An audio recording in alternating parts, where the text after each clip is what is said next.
মাজুলীত জুবিন গাৰ্গক নিষিদ্ধ কৰা হৈছে মাজুলীৰ যিকোনো অনুষ্ঠানত জুবিন গাৰ্গৰ অংশগ্ৰহণ নিষিদ্ধৰ প্ৰস্তাৱ মাজুলী জিলা সত্ৰ মহাসভাৰ সভাপতি সত্যজিৎ মহন্তৰ সভাপতিত্বত অনুষ্ঠিত সভাত এই সিদ্ধান্ত গ্ৰহণ কৰা হয় আৰু এই বিষয়টো মুখ্যমন্ত্ৰীক অৱগত কৰাৰ সিদ্ধান্ত লোৱা হৈছে একেদৰে মাজুলীৰ গড়মূৰ কেন্দ্ৰীয় ৰঙালী বিহু সন্মিলনে জুবিন গাৰ্গলৈ আগবঢ়া বঁটা পুনৰ ঘূৰাই লোৱাৰ আহ্বান জিলা সত্ৰ মহাসভাৰ গড়মূৰ কেন্দ্ৰীয় ৰঙালী বিহু সন্মিলনৰ অনুষ্ঠানত জুবিন গাৰ্গে সত্ৰাধিকাৰসকলক উদ্দেশ্যি কৰা তুচ্ছ তাচ্ছিল্যৰ প্ৰতিবাদত এই সিদ্ধান্ত গ্ৰহণ কৰিছে মাজুলী জিলা সত্ৰ মহাসভাই আমি পুনৰবাৰ জনাইছো এই মুহূৰ্তে এটা ব্ৰেকিং নিউজ মাজুলী জুবিন গাৰ্গক নিষিদ্ধ কৰা হৈছে মাজুলীৰ যিকোনো অনুষ্ঠানত জুবিন গাৰ্গৰ অংশগ্ৰহণ নিষিদ্ধ প্ৰস্তাৱ মাজুলী জিলা সত্ৰ মহাসভাৰ আৰু জিলা সত্ৰ মহাসভাৰ সভাপতি শ্ৰী সত্যজিৎ মহন্তৰ সভাপতিত্বত এক সভা অনুষ্ঠিত হয় আৰু এই সভাতে সিদ্ধান্ত গ্ৰহণ কৰা হয় লগতে এই সভাত এনেটা সিদ্ধান্ত গ্ৰহণ কৰা হয় যে মুখ্যমন্ত্ৰীক এই বিষয়টো অৱগত কৰাৰ সিদ্ধান্ত গ্ৰহণ কৰা হয় একেদৰে মাজুলী গড়মূৰ কেন্দ্ৰীয় ৰঙালী বিহু সন্মিলনে জুবিন গাৰ্গলৈ যি বঁটা আগবঢ়াইছিল সেই বঁটা পুনৰ ঘূৰাই লোৱাৰ আহ্বান জিলা সত্ৰ মহাসভাৰ গড়মূৰ কেন্দ্ৰীয় ৰঙালী বিহু সন্মিলনৰ অনুষ্ঠানত জুবিন গাৰ্গে সত্ৰাধিকাৰক উদ্দেশ্যি কৰা তুচ্ছ তাচ্ছিল্যৰ প্ৰতিবাদত এই সিদ্ধান্ত গ্ৰহণ কৰিছে মাজুলী জিলা সত্ৰ মহাসভাই মাজুলীতেই নহয় সমগ্ৰ অসমতে তেখেতক নিমন্ত্ৰণ কৰাটো আমি হাক দিবলৈ কৈছোঁ কাৰণ তেওঁ যুৱ মানসিকতাক একেবাৰে উচ্ছৃংখল পৰ্যায়লৈ লৈ গৈছে আৰু সেইটো প্ৰতিফলিত হৈছে বিভিন্ন তেওঁ মঞ্চত আৰু এইটো যদি এতিয়া প্ৰতিহত নকৰে গভৰ্ণমেণ্টে যদি ইয়াৰ ওপৰত গুৰুত্ব নিদিয়ে তেতিয়াহ'লে অসমখন এটা বিশৃংখল অৱস্থালৈ যাব যাৰ কাৰণে অভাৱনীয় ঘটনা ঘটিব সেইকাৰণে সত্ৰ মহাসভাই জুবিন গাৰ্গৰ সকলো প্ৰগ্ৰেম আমি বন্ধ কৰিবলৈকে আমি অনুৰোধ জনাইছোঁ যিসকলে জাতি মাটি একো চিন্তা নকৰে নিজৰ সংস্কৃতিৰ বিষয়ে চিন্তা নকৰে সেই যুৱকসকলে এই ঘটনাটোত ছাপোৰ্ট দিছে গতিকে যিসকলে ছাপোৰ্ট দিছে আমি সেইসকলক অসমীয়া বুলি গণ্য নকৰোঁ এই যে প্ৰভু ইফালে 29 এপ্ৰিলত মাজুলীৰ বনগাঁও জুবিন গাৰ্গৰ অনুষ্ঠানক লৈ প্ৰতিক্ৰিয়া জিলা সত্ৰ মহাসভাৰ পৰাপক্ষত জুবিন গাৰ্গক নামাতিবলৈ আহ্বান অন্যথা যিকোনো অপ্ৰীতিকৰ পৰিস্থিতিৰ বাবে জগৰীয়া হ'ব আয়োজক সমিতি আমি এইটো হাক দিব নোৱাৰোঁ এইকাৰণে হাক দিব নোৱাৰোঁ তেওঁৰ লগত কি চুক্তি হৈছে নাজানো কিন্তু আমি কৈছোঁ যে পৰাপক্ষত জুবিন গাৰ্গক এই অনুষ্ঠানটোলৈ মাতিব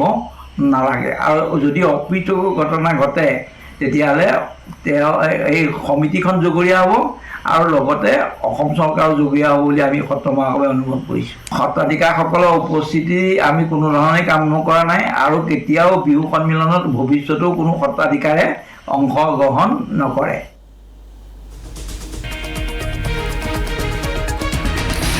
আমি জনাইছো যে মাজুলী জিলা সত্ৰ মহাসভাৰ সিদ্ধান্ত মাজুলী যিকোনো অনুষ্ঠানত জুবিন গাৰ্গক নিষিদ্ধ কৰা হৈছে আৰু লগতে জুবিন গাৰ্গলৈ যোৱা 22 এপ্ৰিলত যি বঁটা আগবঢ়াইছিলে গড়মূৰ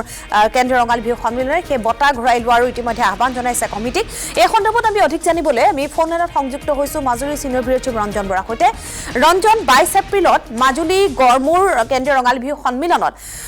সেই অনুষ্ঠান পৰিৱেশন কৰাৰ মুহূৰ্তত জুবিন গাৰ্গে যে সত্ৰাধিকাৰসকলক লৈ তুচ্ছ তাচ্ছিল্য দি মন্তব্য কৰিছিলে সেই মন্তব্য যে প্ৰতিক্ৰিয়া এতিয়া অব্যাহত আছে আৰু এই মন্তব্যৰ প্ৰতিবাদতে শেহতীয়াকৈ মাজুলী জিলা সত্ৰ মহাসভাই মাজুলী জুবিন গাৰ্গক যিকোনো অনুষ্ঠানত জুবিন গাৰ্গক নিষিদ্ধ কৰিছে আৰু এনে সিদ্ধান্ত গ্ৰহণ কৰিছে ৰঞ্জন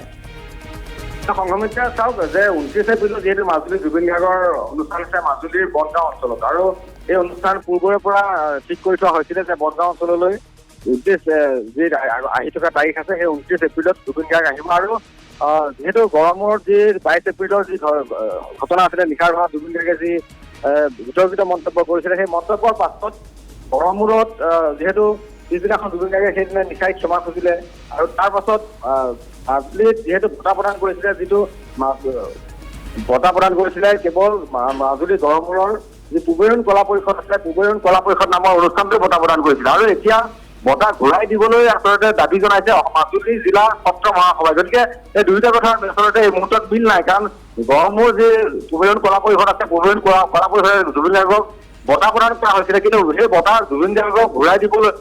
তেওঁলোকে আহ্বান জনোৱা নাই আৰু বঁটা ঘূৰাই দিবলৈ আহ্বান জনোৱা বা দাবী জনোৱাৰ কেৱল অধিকাৰ আছে পূবেৰুণ কলা পৰিষদৰ মাজুলী জিলা সত্ৰ মহাসভাৰ এই দাবী কেতিয়াও নাই তেওঁলোকে দাবী কৰিব নোৱাৰে কাৰণ জুবিন গাৰ্গক বঁটা দিয়া হৈছিলে পূবেৰুণ কলা পৰিষদ গড়মূৰে গতিকে তেওঁলোকৰ সংগীত অনুষ্ঠানত তেওঁলোকৰ আজি বিহু অনুষ্ঠান আছিল সেই বিহু অনুষ্ঠানত বঁটা প্ৰদান কৰাৰ পাছত মাজুলী সত্ৰ মহাসভাই কেৱল আহ্বান জনাইছে যে মাজুলীত আহি থকা সময়বিলাকত জুবিন গাৰ্গক কোনো অনুষ্ঠানত অংশগ্ৰহণ বা অনুষ্ঠানত গীত পৰিৱেশন কৰিবলৈ দিব নালাগে। এইটো কেৱল মাজুলী জিলা সত্ৰ মহাসভাৰ আহ্বান। গতিকে মাজুলী জিলা সত্ৰ মহাসভাৰ এই আহ্বান আহি থকা 29 এপ্ৰিলত এই যে বিহু সমিতিখনে মানে নে নেমানে সেয়া লক্ষণীয় হ'ব। আৰু আজি বিয়লিৰ ভাগত মাজুলী বনগাঁৱত যি বিহুতলী আছে 29 এপ্ৰিলত যিহেতু জুবিন গাৰ্গ মাজুলীলৈ অহাৰ কথা, গতিকে 29 এপ্ৰিলত মাজুলী জুবিন গাৰ্গৰ প্ৰগ্ৰেম অনুষ্ঠানৰ সম্পৰ্কে আজি বিয়লিৰ ভাগত বনগাঁৱত সেই বিহু সমিতিখনৰ এক সংবাদমেলৰ আয়োজন কৰিছে। গতিকে সংবাদমেলখনলৈ ৰ'ব লাগিব। আৰু যিহেতু মই পুনৰ কৈছো যে মাজুলী জিলা সত্ৰ মহাসভাই জুবিন গাৰ্গক সেই বঁটা ঘূৰাই দিবলৈ দাবী জনাৰ কোনো যুক্তি নাই, কাৰণ বঁটাটো যিহেতু মাজুলী জিলা সত্ৰ মহাসভাই দিয়া নাই। আৰু বঁটাটো প্ৰদান কৰিছিলে মাজুলীৰ গড়মূৰস্থিত পূবেৰুণ কলা পৰিষদে। গতিকে পূবেৰুণ কলা পৰিষদে কোনো আপত্তি এই মুহূৰ্তলৈকে দৰ্শোৱা নাই বা বঁটা জুবিন গাৰ্গক ঘূৰাই দিব লাগে বা বঁটা ঘূৰাই দিবলৈ জুবিন গাৰ্গক আহ্বান জনোৱা নাই। গতিকে বিষয়টো লক্ষণীয় হৈছে। আৰু মাজুলী সত্ৰ মহাসভা আৰু মাজুলীৰ একাংশ ৰাইজ গতিকে দুটা ভাগত বিভক্ত হৈছে। একাংশই দাবী কৰিছে যে 29 এপ্ৰিলত যি বিহু অনুষ্ঠান আছে জুবিন গাৰ্গৰ, এই বিহু অনুষ্ঠানলৈ জুবিন গাৰ্গ আহিব লাগে। আৰু এটা পক্ষই সামাজিক মাধ্যমত তেওঁলোকে দাবী কৰিছে যে জুবিন গাৰ্গক বয়কট কৰিব লাগে। গতিকে গোটেইটো দিশ গুৰুত্বপূৰ্ণ হৈছে যে লক্ষণীয় হ'ব যে বিয়লিৰ সংবাদমেলত আয়োজক সমিতিখনে কি কৰে, জুবিন গাৰ্গক মাজুলীলৈ নিমন্ত্ৰণ জনাব নে জুবিন গাৰ্গৰ অনুষ্ঠান বাতিল কৰিব, এইটোৱে গুৰুত্বপূৰ্ণ সিদ্ধান্ত হ'ব। সংঘমিত্ৰা। হয় হয় ৰঞ্জন, আপোনাক ধন্যবাদ জনাইছোঁ। আৰু ইতিমধ্যে পুনৰবাৰ কৈছোঁ যে মাজুলীত নিষিদ্ধ কৰা হৈছে জুবিন গাৰ্গক, আৰু এই প্ৰস্তাৱ দিছে মাজুলী জিলা সত্ৰ মহাসভাই। এক সভা অনুষ্ঠিত হোৱাৰ পিছত সেই সভাত এই সিদ্ধান্ত তেওঁলোকে গ্ৰহণ কৰে। লগতে বিষয়টো মুখ্যমন্ত্ৰীক অৱগত কৰাৰ সিদ্ধান্ত গ্ৰহণ কৰিছে। আৰু লগতে যোৱা 22 এপ্ৰিলত জুবিন গাৰ্গক পূবেৰুণ কলা পৰিষদে যি বঁটা আগবঢ়াইছিলে সেই বঁটা ঘূৰাই লোৱাৰো তেওঁলোকে আহ্বান জনাইছে। আৰু এই বিষয়টো লৈ স্বাভাৱিকতে বিতৰ্কৰ সৃষ্টি হৈছে, কাৰণ জুবিন গাৰ্গে সত্ৰাধিকাৰক লৈ যি তুচ্ছ তাচ্ছিল্য মন্তব্য কৰিছিলে সেই মন্তব্যৰ প্ৰতিবাদত তেওঁলোকে এইদৰে জুবিন গাৰ্গক মাজুলী যিকোনো অনুষ্ঠান নিষিদ্ধ কৰিছে। কিন্তু লগতে যি কথা কৈছে যে পূবেৰুণ কলা পৰিষদে দিয়া বঁটা ঘূৰাই ল'বলৈ তেওঁলোকে জনোৱা এই আহ্বান কিমান যুক্তিসংগত আচলতে, কাৰণ তেওঁলোকে সেই বঁটা জুবিন গাৰ্গক প্ৰদান কৰা নাছিল। গতিকে তেওঁলোকে জনোৱা এই আহ্বান কিমান যুক্তিসংগত, এই ক্ষেত্ৰত পূবেৰুণ কলা পৰিষদৰ প্ৰতিক্ৰিয়া কি হ'ব। আৰু লগতে অহা 29 এপ্ৰিলত বনগাঁৱত জুবিন গাৰ্গৰ যি অনুষ্ঠান আছে সেই অনুষ্ঠানতো যদি কোনো ধৰণৰ অপ্ৰীতিকৰ পৰিস্থিতিৰ সৃষ্টি হয়, তেন্তে যদি জুবিন গাৰ্গে অনুষ্ঠান পৰিৱেশন কৰে বা অপ্ৰীতিকৰ পৰিস্থিতিৰ সৃষ্টি হয় তেন্তে কমিটি জগৰীয়া হ'ব, এনেধৰণৰ কথাও ইতিমধ্যে সত্ৰ মহাসভাৰ ফালৰ পৰা কোৱা হৈছে। গতিকে এই ক্ষেত্ৰত বনগাঁও বিহু সন্মিলনীয়ে কেনেধৰণৰ প্ৰতিক্ৰিয়া তেওঁলোকে প্ৰকাশ কৰে বা তেওঁলোকে সত্ৰ মহাসভাৰ এই সিদ্ধান্ত কেনেধৰণে লয়, এই ক্ষেত্ৰত তেওঁলোক একমত হয় নে নহয়, সেয়া পৰৱৰ্তী সময়ত লক্ষণীয় হ'ব।